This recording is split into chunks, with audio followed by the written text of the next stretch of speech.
আসসালামু আলাইকুম। আশা করি তোমরা সকলেই ভালো আছো। এদিকে আমার টেবিলের ওপর রাখা আছে অনেকগুলো পেঁয়াজ কলি আর দুটো নতুন আলু। এদিকে তো ইকরা সোনা বসে আছে কি বানাবো দেখবে বলে। দেখো হাতে আলুগুলো নিয়ে কেমন দেখাচ্ছে, আর বারবার বলছে মাম্মি ঝাল দেবে না কিন্তু, আমি খাবো, পেঁয়াজগুলি আমার খুব ভালো লাগে পোস্ত দিয়ে। দেখো পেঁয়াজগুলি দুটোকে কীভাবে ও নিয়ে খেলা করছে। এবারে আমি পেঁয়াজগুলি আলু কেটে রেডি করে নিয়েছি। এবারে আমি আলুগুলোকে প্রথমে দিয়ে দেব।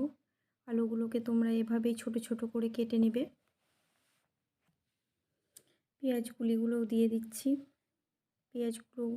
কলিগুলোকেও কিন্তু এভাবেই ছোট ছোট করে কেটে নেবে, বড় করে কাটবে না, দেখতে খুব খারাপ লাগে। ছোট করে কাটলেই দেখতে বেশ ভালো লাগে।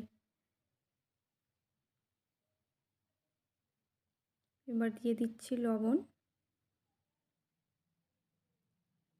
দিয়ে দিচ্ছি হলুদের গুঁড়ো,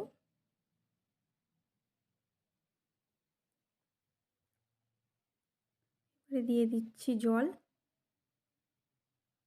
জলটা অল্প করে দেবে, বেশিক্ষণ দেবেন না, নাহলে কিন্তু আলুটা বেশি সেদ্ধ হয়ে যাবে, পেঁয়াজগুলি গলে যাবে। এবার আমি এটাকে কিছুক্ষণের জন্য ঢাকা দিয়ে দেব, সেদ্ধ করে নেব ভালোভাবে। সেদ্ধ আমার হয়ে গেছে, দেখো খুব বেশি কিন্তু সেদ্ধ হয়নি। এদিকে আমার কড়াইয়ে তেল রেডি, তেলটাও গরম হয়ে গেছে। দিয়ে দিচ্ছি পাঁচফোড়ন। পাঁচফোড়নটাকে একটু নেড়ে চেড়ে ভেজে নিচ্ছি। পাঁচফোড়নের সুগন্ধ কিন্তু ছড়িয়ে গেছে। এবারে দিয়ে দিচ্ছি কিছু লঙ্কা চেরা, আর এদিকে আমি পোস্ত রেডি করে রেখেছি বেটে। এটা কিন্তু আমি শিলেই বেটে নিয়েছি, তোমরাও চেষ্টা করবে শিলে বেটে নিতে। শিলে পোস্ত বাটাটা কিন্তু খুব ভালো হয়, মিক্সিতে একদমই ভালো হয় না। দিয়ে দিচ্ছি আমি 1 চা চামচ আদা পেস্ট। এবার দুটোকে মিশিয়ে একটুখানি আমি ভেজে নেব।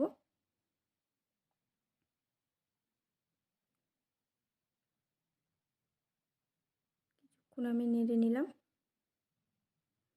দেখো আমার অনেকটাই হয়ে গেছে ভাজা, খুব বেশি কিন্তু ভাজতে যাবে না,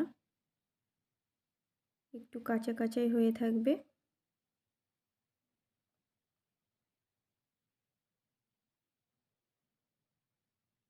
এবারে আমি দিয়ে দিচ্ছি পেঁয়াজ কলি আর আলুটাকে পোস্তর উপরে, সবগুলোই আমি দিয়ে দিলাম। এবারে আমি নেড়ে নিচ্ছি, সবগুলোকে ভালো করে মিশিয়ে নিতে হবে। মেশানো হয়ে গেছে।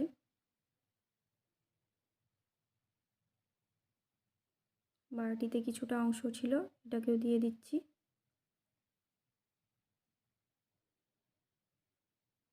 এবার আমি এভাবে নাড়তে থাকবো।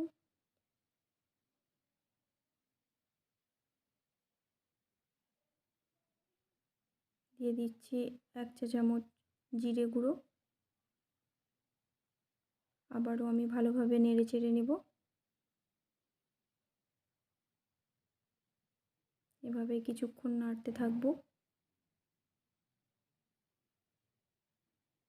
এবার কিছুক্ষণ আমার এটা আরও বেশ কিছুক্ষণ হবে।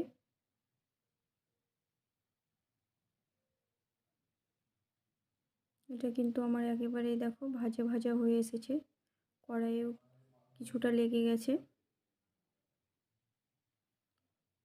ভাজাটা কিন্তু আমার একেবারেই রেডি। সবশেষে দিয়ে দিচ্ছি 1 চা চামচ ঘি। ঘিটা দিলে বেশ ভালো লাগে পোস্তর সঙ্গে।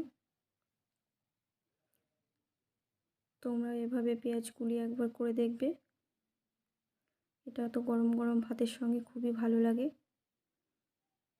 শীতের সময় পেঁয়াজগুলির রেসিপি থাকলে মনে হয় শুধু এটা দিয়েই ভাত খাওয়া হয়ে যাবে। এবার আমি এগুলোকে তুলে নিচ্ছি। তোমাদের যদি পেঁয়াজগুলির রেসিপিটা ভালো লেগে থাকে তাহলে অবশ্যই একবার ট্রাই করে দেখতে পারো। আর লাইক, কমেন্ট, শেয়ার করতে ভুলো না। চ্যানেলটিকে সাবস্ক্রাইব করো। আল্লাহ হাফেজ।